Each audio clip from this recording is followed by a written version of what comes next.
Tornado Alley, wilayah dengan 30% tornado di Alakas sejak 1950 kini mulai bergeser. Perubahan ini bisa berdampak buruk bagi warga di jalurnya dan memunculkan super tornado baru. Saya akan jelaskan di video ini, jadi tetap di sini. Apa itu Tornado Alley dan mengapa terletak di sana? Selama akhir abad ke-20, Tornado Alley berpusat di Great Plains, khususnya Oklahoma dan Texas Utara, sebelum pola itu bergeser. Mengapa tornado terbentuk di sini? Great Plains terletak di area bertemunya udara dingin kering dan udara hangat lembab, menciptakan kondisi tertentu. Tabrakan itu menciptakan badai petir berputar bernama supercell, jenis paling berpotensi menimbulkan tornado. Dengan geseran angin kuat, badai berputar bisa menguat dan menurunkan tornado berulang di dataran. Dan jika langit di daerah Anda terlihat sedikit terlalu dramatis, pastikan untuk menekan tombol subscribe. Saya akan menjelaskan apa yang sedang terjadi. Negara lain juga mengalami tornado, tapi tidak ada yang punya jalur badai tanpa henti seperti Amerika Serikat dari Teluk. Itulah sebabnya zona bahaya yang sebenarnya sangat penting saat mulai bergerak. Ahli meteorologi mencatat Tornado Alley bergeser ke timur sekitar 400-500 mil. Angin puting beliung kini lebih sering terjadi di Missouri dan Arkansas bagian timur, Tennessee dan Kentucky bagian barat, serta Mississippi dan Alabama bagian utara. Mengapa Tornado Alley pindah ke arah timur?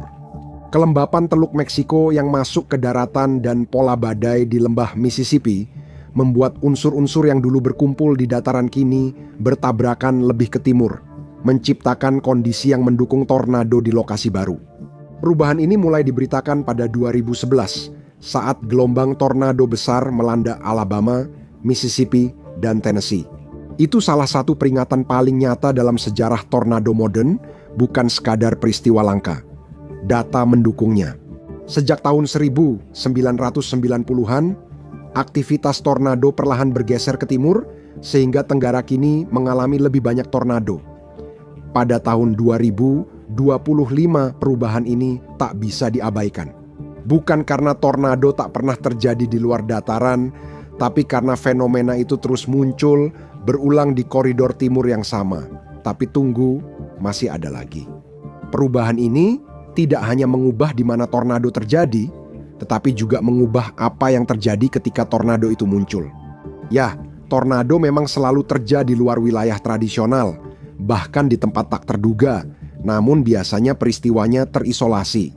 Apa yang terjadi sekarang tampak lebih seperti pola jangka panjang, dan itu penting, karena wilayah Tenggara tidak hanya memiliki tornado, tetapi juga memiliki tornado dan penduduk. Tapi inilah bagian yang sering dilewatkan orang. Saat mendengar Tornado Alley bergeser, mereka membayangkan tornado bergerak ke timur seperti garis rapi di peta. Ini bukan cuma perubahan geografis, tapi juga populasi. Wilayah tornado tradisional berbahaya, namun sebagian besar berupa lahan pertanian luas, kota kecil, jalan raya panjang, dan penduduknya jarang. Perhatikan jalur baru di timur Mississippi. Tornado di padang menakutkan, tapi di daerah metropolitan padat bisa jadi bencana besar. Itu bencana korban massal yang siap terjadi di jalur tornado baru yang menghantam seluruh wilayah metropolitan, bukan hanya satu kota. Di padang rumput, tornado bisa terlihat dari jauh di tanah terbuka. Langit gelap, cakrawala berubah, corong tornado terlihat jelas, memberi orang waktu dan jarak lebih untuk bereaksi.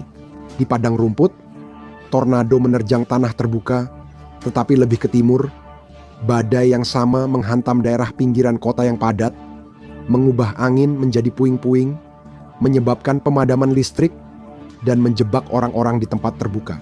Sebuah tornado besar di koridor metropolitan bisa menghancurkan ribuan bangunan.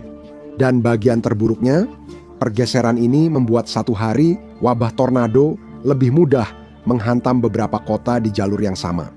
Kamu tidak hanya menghadapi satu kota yang terkena dampak parah, tapi menghadapi serangkaian komunitas yang terkena secara berurutan, masing-masing menguras sumber daya darurat, dan masing-masing memperumit respons terhadap yang berikutnya. Jalur baru ini tidak hanya lebih padat penduduknya, tapi juga lebih terhubung. Jadi ketika tornado melanda di sini, kerusakannya menyebar melampaui jalur tornado itu sendiri. Ini bukan teori, sudah terjadi dan menimbulkan beberapa masalah, terutama soal waktu. Badai supercell terjadi lebih awal, kondisi hangat datang lebih cepat, dan tenggara tetap tidak stabil lebih lama. Musim puncak tornado dulu terjadi Mei-Juni di dataran selatan dan Juni-Juli di dataran utara. Di pesisir Teluk, tornado bisa muncul lebih awal di musim semi karena udara cepat hangat. Ilmuwan melihat kondisi pendukung tornado muncul sejak akhir Februari hingga awal Maret. Dalam beberapa tahun, musim yang lebih panjang berarti lebih banyak hari tornado, lebih banyak peluang wabah tornado, dan akhirnya kelelahan. Bukan hanya untuk layanan darurat, tapi juga masyarakat umum. Jika terlalu sering mendengar peringatan, insting orang bisa tertunda, skeptis, atau lambat. Itu salah satu risiko tersembunyi terbesar dari pergeseran ke timur. Tornado kini lebih sering dan menjadi hal yang dianggap biasa di wilayah yang dulu tak memperhitungkan ancaman ini. Mari kita bahas mengapa perpindahan tornado Alley ke timur membuat segalanya lebih mematikan. Wilayah Tenggara Arsalalas dan Midwest Timur lebih padat penduduk dan memiliki lebih banyak pusat kota daripada Texas Utara, Oklahoma, dan Kansas. Nashville, Tennessee, saja memiliki populasi wilayah metro lebih dari 2 juta, dan Atlanta, yang terletak sangat dekat dengan pusat Dixie Alley, memiliki populasi metro sekitar 6,3 juta. Semua kota itu berarti lebih banyak rumah, toko, dan orang di jalur tornado, sehingga bahaya meningkat cepat. Badai tornado tahun 2011 tetap menjadi salah satu yang paling mematikan dan paling merusak di abad ini, sampai saat ini.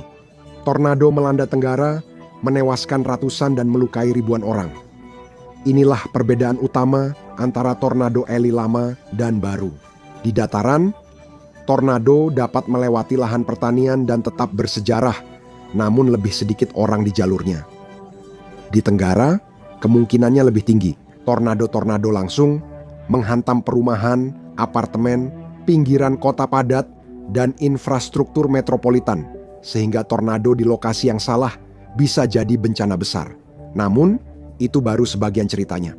Selamat atau meninggal saat tornado tak hanya ditentukan kekuatan tornado, tapi juga bangunan tempat Anda berlindung. Tahun 2005 F3 melanda Eastbrook Mobile Home Park dekat Evansville, Indiana. Rumah-rumah terbalik, rata, bahkan ada yang lenyap. Bayangkan betapa rentannya itu. Namun dalam skala lebih besar, di seluruh Dixie Alley, Mississippi punya salah satu konsentrasi rumah mobil tertinggi di Access. Louisiana, Alabama, dan Arkansas juga termasuk teratas. Banyak negara bagian di pusat koridor tornado yang bergeser justru memiliki hunian paling rentan terhadap angin tornado. Jadi, pergeseran ini tidak hanya berarti tornado menghantam lebih banyak orang, tapi juga berarti tornado menghantam lebih banyak orang yang rentan. Tinggal di bangunan yang lebih cepat roboh menciptakan bencana kedua. Di banyak wilayah tornado alley, tempat perlindungan tornado, ruang bawah tanah badai, dan ruang aman yang diperkuat lebih sering dijumpai. Ancaman ini sudah dipahami selama beberapa generasi, diantisipasi, dan menjadi bagian arsitektur.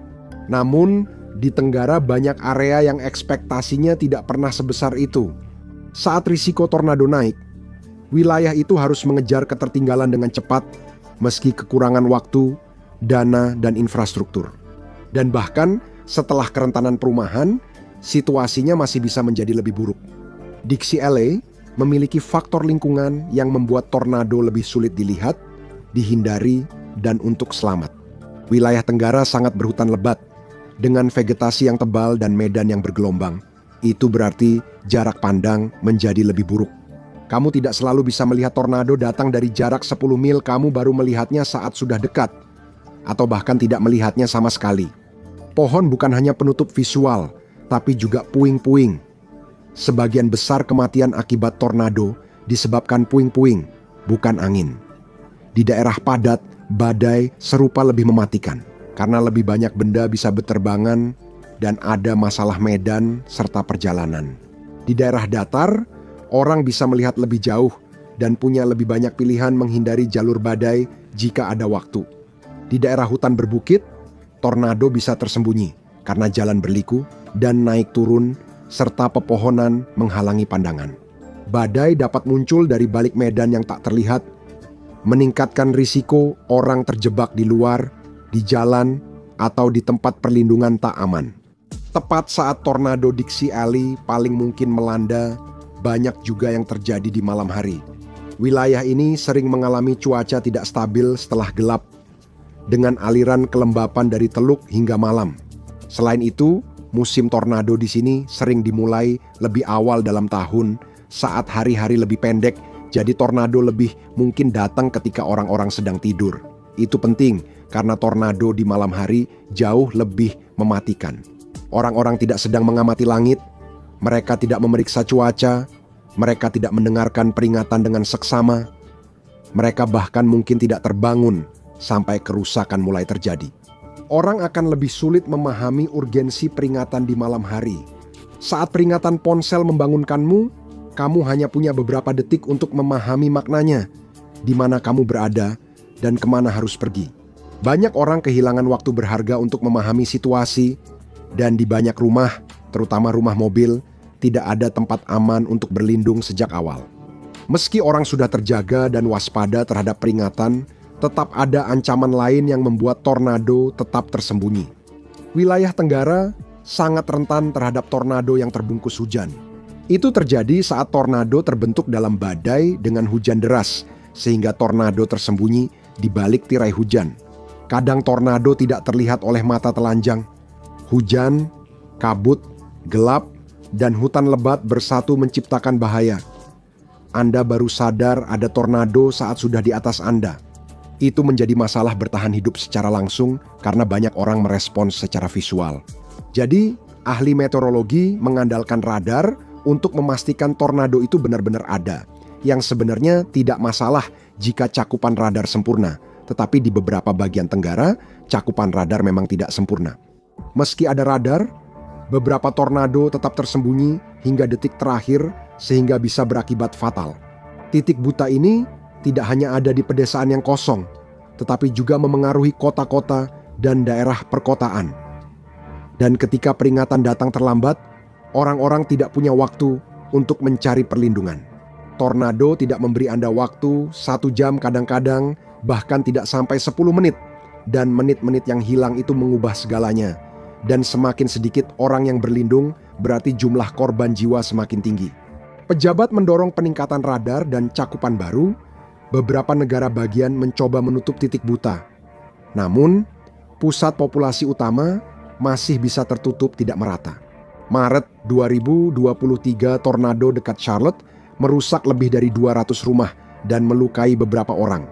Pada Juni tahun itu, tornado menghancurkan rumah mobil dan menewaskan wanita 54 tahun di dalamnya. Radar akan sangat penting, karena ada masalah lain yang menghantui jalur tornado baru ini, dan masalah itu justru semakin parah. Intensitas tornado. Kita tak hanya melihat lebih banyak tornado, tapi juga tornado yang lebih besar. Disinilah ide super tornado muncul kembali. Banyak orang mengira istilah itu berarti tornado raksasa terkuat yang pernah ada, padahal ketakutan sebenarnya berbeda. Alih-alih satu tornado, kamu bisa mendapat beberapa tornado kuat dalam sehari, kadang di koridor yang sama, dengan jalur yang panjang, peringatan yang datang berturut-turut dengan cepat, dan kerusakan yang tersebar dari satu wilayah ke wilayah lainnya. Bukan hanya kecepatan angin yang luar biasa, tapi juga seberapa cepat bencana ini berkembang. Jalur tornado baru ini jadi lokasi terburuk untuk kejadian seperti ini.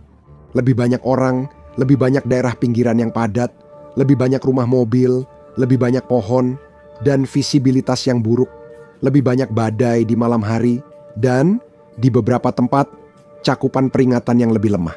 Hasilnya adalah bencana tornado yang perilakunya bukan seperti satu serangan, melainkan lebih seperti kelumpuhan wilayah. Itulah bagaimana bencana tornado bisa berkembang menjadi bencana jangka panjang, dan itulah alasan mengapa koridor tornado yang lebih padat penduduk menjadi perubahan yang sangat berbahaya. Sekarang, mari kita kembali ke pertanyaan umum. Apakah tornado benar-benar semakin besar? Untuk memahami intensitas, mari kita lihat skala Fujita yang disempurnakan, yaitu sistem pengukuran untuk tornado berdasarkan kecepatan angin dan kerusakan yang ditimbulkan. Skala ini berkisar dari EF0 hingga EF5. Tornado EF0 dianggap cukup lemah. Tornado EF5 sangat katastrofik, dapat meratakan rumah yang kokoh, melempar kendaraan, dan menghancurkan infrastruktur dalam hitungan detik. Dan meskipun skala ini berhenti di EF5, kecepatan angin tornado sebenarnya bisa melebihi kategori tersebut. Tapi begini, tidak perlu tornado EF5 untuk menyebabkan banyak korban jiwa. Bayangkan wilayah dengan populasi besar, rumah rapuh, visibilitas buruk, risiko tornado malam hari, badai tertutup hujan, dan cakupan radar tak merata. Tornado yang tidak terlalu kuat pun tetap bisa menjadi bencana di sana. Karena itu, super tornado bukan hanya soal kecepatan angin, tapi juga keseluruhan situasinya. Tornadonya, waktunya, jarak pandangnya, perumahan, waktu peringatan, dan jumlah orang di jalurnya. Pergeseran tornado Ali ke timur sangat serius karena peringatan terlambat dan tidak ada tempat berlindung. Namun, masalah utamanya adalah sumber daya, bukan cuaca. Ada satu kenyataan lagi yang memperburuk pergeseran ini. Negara bagian berisiko tinggi juga termasuk termiskin di ASOELS. Pada 2024, Mississippi, Arkansas, Alabama, dan West Virginia memiliki PDB per kapita terendah di ASOELS. Kemiskinan penting di sini karena memengaruhi segalanya. Itu berarti negara bagian memiliki lebih sedikit sumber daya untuk merespons bencana dan serangan tornado. Tapi itu juga berarti mereka memiliki lebih sedikit sumber daya untuk mempersiapkan diri sejak awal. Tak hanya konstruksi rumah yang lebih buruk, negara bagian juga cenderung kurang mendanai sistem peringatan, tempat perlindungan, kesiapsiagaan bencana, serta standar bangunan. Mungkin karena mereka kekurangan dana atau punya sejarah jarang mengeluarkan anggaran untuk kesiapsiagaan darurat di negara bagian mereka. Tornado yang menerpa daerah minim sumber daya bisa menyebabkan kematian lebih banyak dan kerusakan lebih lama. Di wilayah kaya, pemulihan lebih cepat karena infrastruktur memadai. Sementara di wilayah miskin, kerusakan berlangsung lama dan warga tetap mengungsi. Kurangnya biaya dan dana membuat penduduk Dixie Alley kesulitan mempersiapkan diri atau menerima peringatan saat bencana datang. Pada akhirnya, tak masalah jika tornado di Dixie Alley membesar. Lebih banyak tornado di daerah padat seperti Dixie Alley berarti bencana besar, dan di sana bencana itu sudah terjadi. Terima kasih telah bergabung hari ini. Semoga Anda menikmati videonya. Dan jika Anda ingin melihat lebih banyak video seperti ini, silakan pertimbangkan untuk berlangganan dan aktifkan notifikasinya. Itu benar-benar sangat membantu. Terima kasih sekali lagi dan sampai jumpa di lain waktu di Mapek.